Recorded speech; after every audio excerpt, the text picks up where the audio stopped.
Kambifurize kugubwa neza, mbifurize mpagarike n'ubugingo kabisa aho muri hose muherereye, nizere ko mumeze neza. Rero ndi Emmanuel nk'ibisanzwe, cyangwa se unyite Didrik wa Bush. Iyi ni Newsline Rwanda, cyangwa se uyite Newsline Rwa. Rero murabizi ko ari intambara ya Kongo rero ikomeje ahangaha rero gutuma ibihugu bigera muri bitatu bidacana uwaka muri iyi minsi. Rero n'igihugu cy'u Rwanda n'igihugu cy'u Burundi ndetse n'igihugu cya Kongo. Ubu rero n'umuriro aho igihugu cya Kongo n'igihugu cy'u Burundi bisa naho biri kwifatanya kugira ngo bihangane n'igihugu cy'u Rwanda. Rero ku mugoroba cyangwa se ku munsi wo kuwa mbere nibwo habaye inama rero y'ibihugu bya EAC ndetse na SADC. Abakuru b'ibihugu rero baje gukora inama binyuze kuri internet cyangwa se ku ikoranabuhanga. Rero niba ati Perezida Kagame we hari ijambo yavuze, yaje kuvuga ati niba ushaka ko intambara irangira ushyiraho iherezo ku karengane cyangwa se urangiza ibibazo bya politike bitari ku baturage bawe gusa, ahubwo no ku bandi harimo n'abaturanyi bawe,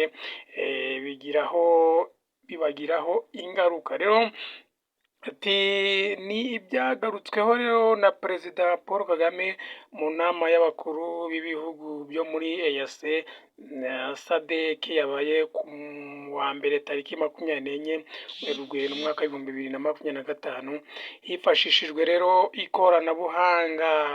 Iyi nama yayobowe na Perezida William Ruto wa Kenya, akaba n'umuyobozi wa EAC ndetse na Emmerson Damdos Mnangagwa cyangwa se Mnangagwa uyoboye SADC muri iki gihe. Perezida rero Kagame yagaragaje ko u Rwanda ruhangayikishijwe n'umutekano warwo kandi ibyo bigomba gushakirwa igisubizo rero mu murongo wo gukemura ibibazo by'ibindi bihugu harimo na Repubulika Iharanira Demokarasi ya Kongo. Rero yakomeje agira ati u Rwanda rukomeje guhangayikishwa n'umutekano wacu kandi ibyo bigomba gushakirwa igisubizo mu gukemura ibibazo by'ibindi bihugu harimo na DRC.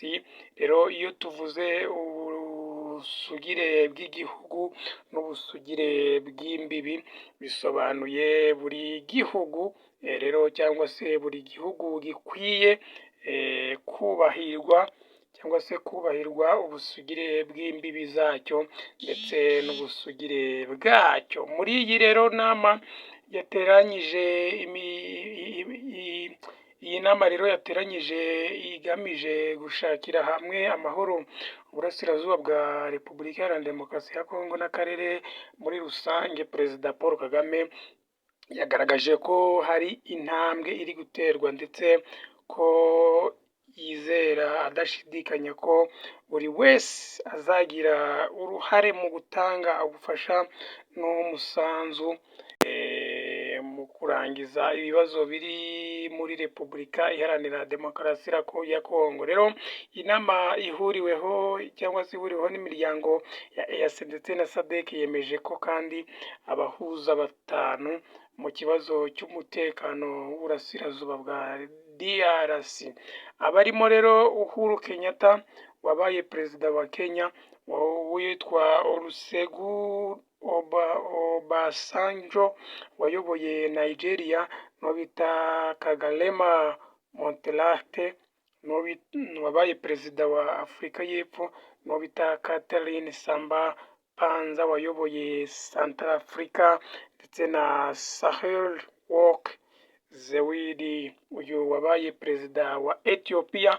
Aba nibo bemejwe nk'abahuza muri iyi nama. Ni nyuma y'uko rero perezida w'u Burundi uyu ni Ndayishimiye perezida rero Burundi yatangaje ko afite umugambi wo gutera u Rwanda akagera i Kigali mu gihe umujyi wa Bujumbura waba utewe. Rero aha ni mu kiganiro yagiranye na BBC, Ndayishimiye yavuze ko afite amakuru yizeye agaragaza ko u Rwanda rushaka gutera u Burundi rubinyujije rero muri Red Tabara isanzwe ikorana mu ntara ya Kivu y'Amajyepfo muri Repubulika Iharanira Demokarasi ya Kongo. Rero yagize ati turabizi ko u Rwanda ruri kugerageza kudutera ruciye ku butaka bwa Repubulika Iharanira Demokarasi ya Kongo rubicishije mu mutwe wa Red Tabara, ariko twebwe